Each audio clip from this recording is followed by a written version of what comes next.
Grace Sundt, Pine Island High School. According to the American Academy of Pediatrics, an association of certified pediatricians who strive for children's well-being, on the AAP website on September 8, 2022, over 14.6 million children have tested positive for COVID-19 since the beginning of the pandemic. We all are aware of how the coronavirus pandemic has changed the world. Having to adapt to a new lifestyle was tough, specifically for those still in school. For American students, COVID is talked about less and no longer seen as a roadblock to their learning, but this doesn't mean it is not still present. All American students should be required to receive the coronavirus vaccination in order to attend public school as a way for society to remain healthy. First, I'll explain why the spread of COVID is so high in public schools, and then I'll talk about how required vaccinations for public schools have proven to be beneficial before. To start, the spread of COVID is extremely high in public schools. One reason for this is due to the fact that most children are asymptomatic to COVID. Although there isn't a clear-cut answer as to why children are asymptomatic, it has been proven that children are less likely to experience the symptoms of COVID than adults. Susie Flaherty, a communications director and expressive therapist who attended Lesley University on the Harvard Gazette webpage on October 15, 2021, states that the fact that most children are asymptomatic gives the misconception that they are less infectious. This means that children will not show the same symptoms as adults and will not feel the need to get tested. Flaherty also states that these students who are perceived to be less infectious are in fact not less infectious and could contain COVID variants which only impact the severity of the disease. Students will go to school, share supplies with others, touch others, and transmit the disease, and no one will have a clue. This will lead to more children becoming sick. Another reason as to why the spread of COVID is extremely high in public schools is due to the fact that students attend even when ill because of the fear of falling behind. Today, schools are so fast-paced in order to try and teach children everything they need to know and will be faced with in life. This can cause students to feel the need to come to school even when sick for fear they will fall behind. Sarah D. Sparks, a reporter and data journalist on education research and science, on the Education Week webpage on December 11, 2012, states that students who fall behind in between the grades of 4th and 8th have a less than 1 in 3 chance of being prepared for college or a career after high school. This shows that even if you fall behind by just a couple days in a couple classes, you could be set back months. Sparks also states that students who are obviously motivated to catch up may never. Students who are motivated to catch up and are putting effort to do so may never just because they were sick. Finally, I will talk about how required vaccinations for public and schools have proven to be beneficial before.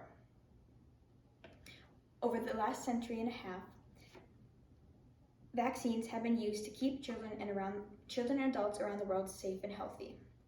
Children are asked within the first couple years of their lives by doctors to receive vaccines that enable them to stay healthy as they continue to grow. According to the NHS, the National Health Service dedicated to providing government-funded medical and healthcare services on the NHS webpage on July 30th, 2019, states that vaccines are in fact the most important thing we can do to help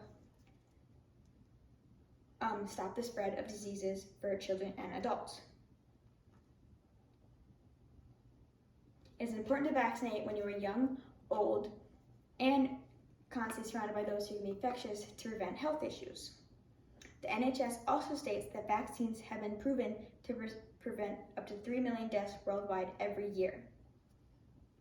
This shows more of the importance of being vaccinated when you know you can decrease the death rates of deadly diseases. As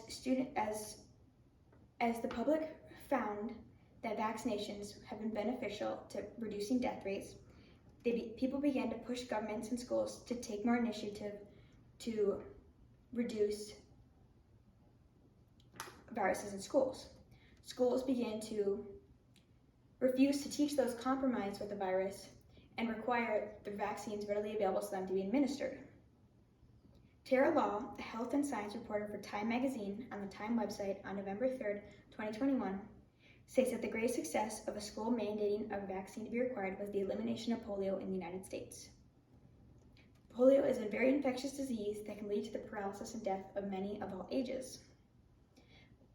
While there were about 15,000 cases of paralysis caused by polio in the 1950s, this was reduced to less than 10 by the 1970s, and by 1979, no cases of polio had been contracted in the U.S.